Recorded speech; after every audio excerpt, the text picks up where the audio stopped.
Jim, nice to see you. I'm going to do a quick introduction. Good Night Oppy tells the inspirational true story of Opportunity, a rover that was sent to Mars for a 90-day mission, but ended up surviving for 15 years. The film follows Opportunity's groundbreaking journey on Mars and the remarkable bond forged between a robot and her humans millions of miles away. The film just won a Critics' Choice Award for Best Documentary Feature. Congratulations. Is now in theaters and soon to be on Prime Video November 23rd. Please welcome director Ryan White. Thank you for having me, Jim. It's nice to see you. It's good to see you again. No, it's been a minute. Last time I saw you was visible out on television a few years ago. I forgot about that. Yeah, that was like a few weeks before the world ended. Quite literally. It was, Yeah. I watched this documentary yesterday and I enjoyed it quite a lot. But what made you want to direct this film? So I grew up in Georgia, as Mhm. you know, and as a little boy in Dunwoody, Georgia, I like desperately wanted to be an astronaut when I became an adult. And it was a dream that never panned out for me. It wasn't in the cards, so to speak. And so once I became a documentary filmmaker, I was desperately trying to find a space story that I felt like fit my interests in filmmaking. And my producing partner is Jessica Hargrave. We grew up in Georgia together, went to Chamblee High School together. We were always looking for a space story that we felt like was going to be character driven, and one that felt like it could play out in real time, meaning like typically we're documentary filmmakers and we have our cameras on our shoulder and we're following something unfolding, and that's what we love about filmmaking. And when this story was approached, we were approached by Film 45, which is Pete Berg's company, and Amblin, which is Steven Spielberg's company, on March 12th of 2020. So just a couple weeks after I saw you last at the Visible screening in Atlanta. We were at a dinner in Los Angeles, and they pitched this idea to us, and they had gotten access to 1,000 hours of archival of Opportunity's life. And so at the beginning, I was like, no, I'm not a historical documentary filmmaker. I don't like making retrospective films. Like, I don't think a look back at this robot's life would be the best fit for me. But when they said they had this archive, it was like, wow, like, can we actually make the audience feel like they're there from the very beginning? And can we like just tell a crazy adventure story? And that was how the project began. So it was basically a way of me conning my way into reliving my childhood dream vicariously through these people. That's great. How much did you know about Spirit and Opportunity? Spirit was the other rover that went up. How much did you know? I was following their journeys. I mean, I probably follow space missions more than your average person, but into adulthood for sure, I was following it less and less. And like I was in college when these rovers were taking off. I wasn't really, I don't think, interested in anything outside of my dorm in those years. But I do remember in 2019, a tweet went viral and had like millions of shares when Opportunity sent her last message, which was, my battery is low and it's getting dark. And it was like this global gut punch universally.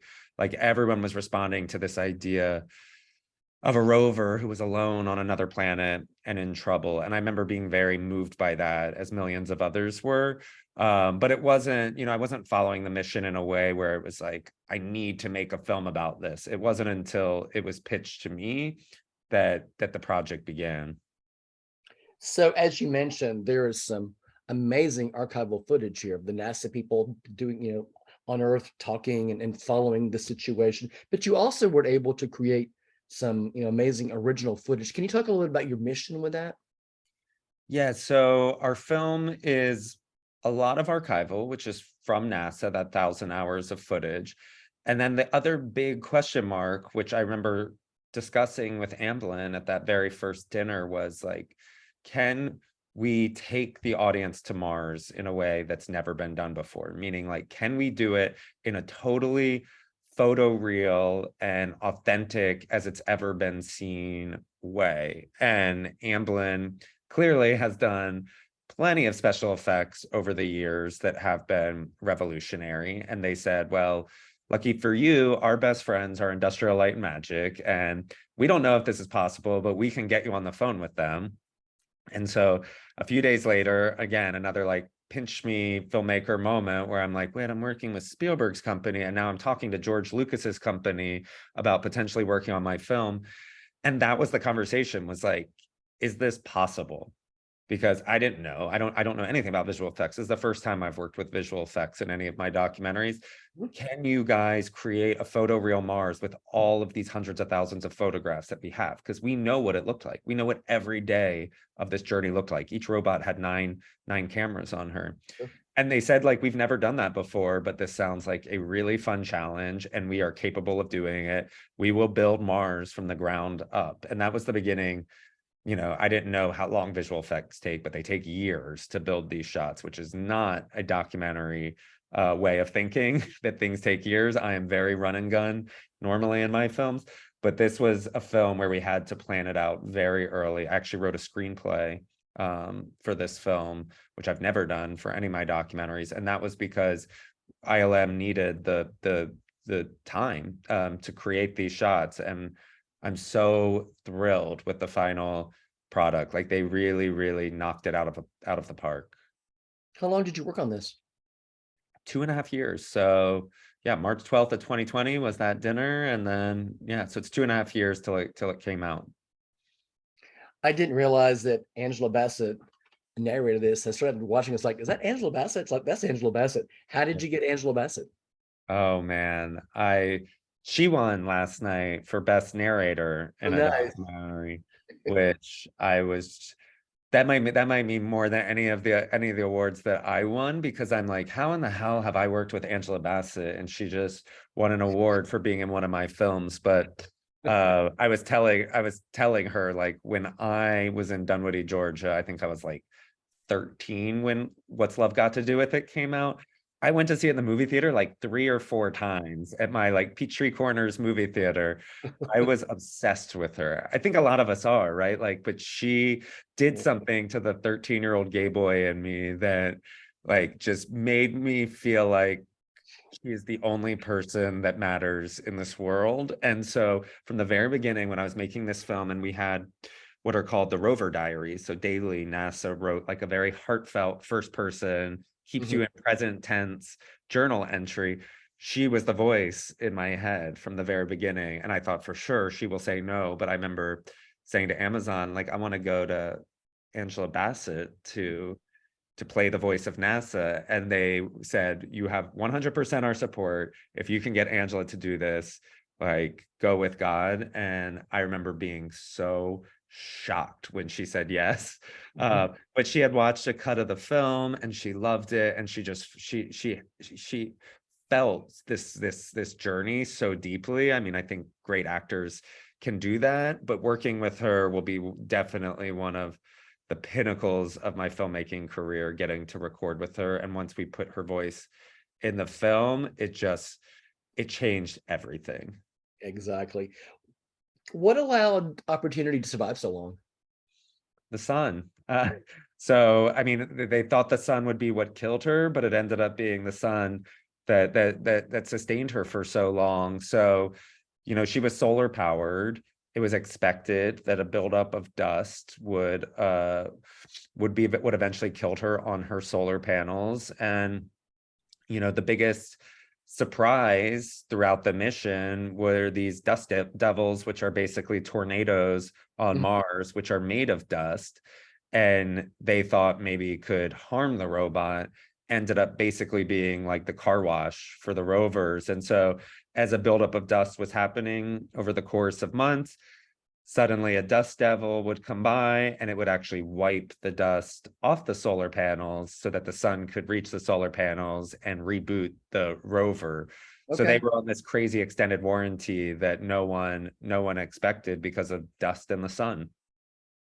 There is such an amazing bond that develops between the NASA team on Earth and these two rovers. And that, for me, that just, you know, makes the film so much more memorable. Can you talk about that bond?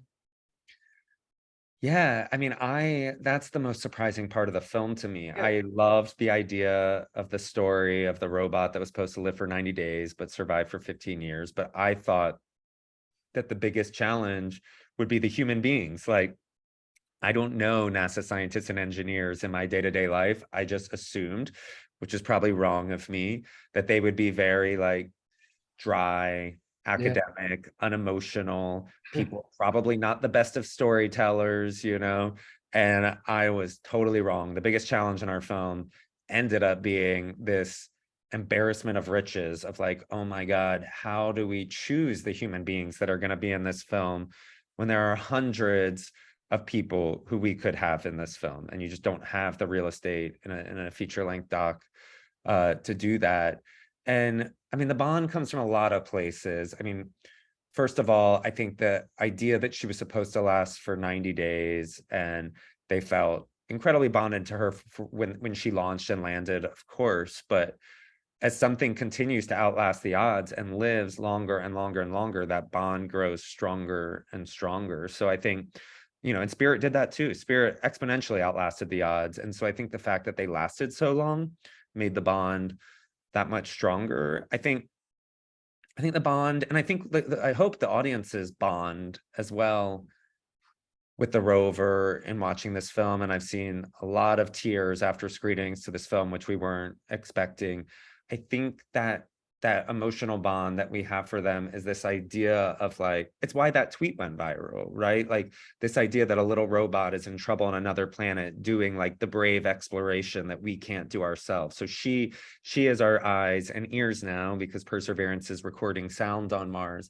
She is our eyes and ears for the first time seeing this uncharted, literally uncharted territory, and we can't go there ourselves. And so she is doing the brave work. And so I think in a lot of ways we see ourselves through the robots, and then we can't help but, you know, anecdotally relate that to our own lives. So, you know, in our film, we have someone relating Opportunity, you know, starting to lose her memory, to her own human grandmother having Alzheimer's. And so you see that aging process, just like a family member or like a pet. It's why films about non-human characters I think are so incredibly popular and resonant, like E.T., my favorite film growing up. So I think it's something about that idea of this non-human character that we see ourselves through, that is on this incredible journey, but then you have to say goodbye to that, you know, like ET or Opportunity or Spirit in my case, you have to say goodbye to that creature at the end of the film, and that is sad. Like that there's a grief that comes with that. Exactly. Obviously, you mentioned earlier you grew up in the area. Your producer, Jessica Hargrave, you met here. But can you talk a little bit about your Atlanta days and when you decided to move? I didn't move till college, and I still stayed in the South. I went to Duke. But yeah, I grew up in Dunwoody, Jess grew up in Decatur. You know, we made our first films in 7th grade. We have a horror film set in a house in Decatur. It was my first girlfriend, Natalie Bell. It was shot in her home. Shout out to Natalie. Uh, but yeah, it's where we started making films. We made many throughout middle school and high school. And then I ended up at Duke, which had the Center for Documentary Studies, and just like blew my mind. I didn't even know, you know, when I was growing up in the 80s and 90s, I definitely wasn't watching documentaries, or if I did, I didn't even know what a documentary was. And so it wasn't until I went to Duke that I discovered documentary filmmaking was even a thing. And it wasn't a very viable thing when I was graduating from college. You thought you were like taking a vow of poverty because it was the filmmaking that had no budgets and you made no money, and that world has changed a lot over the last 20 years, thankfully. But yeah, our roots are in Atlanta. Our families are still in Atlanta. Jess will be there for Thanksgiving. I'll be there for Christmas. So Nice. I think you have like 30 seconds left. What are you working on next? um I am making a documentary about Pamela Anderson, uh, which will come out early next year. Oh, As wow. my friend Jason joked the other day, he's like, "Oh, it's just another documentary about a girl running across the sand." So if there is any through line, it's women trekking across the sand in my films, but it's going to be, I think, an incredibly surprising film for people. I think Pamela is she's she's gonna surprise people in it, and she has an incredible life story to tell, so I think it's gonna be a very fun and unexpected journey for people. I cannot wait to see that. The film is Good Night Oppy, directed by Ryan White. It's in theaters now and available on Prime Video November 23rd. It is spectacular. Thanks so much, Ryan. Thank you, Jim. It was great to see you. Good talking to you again.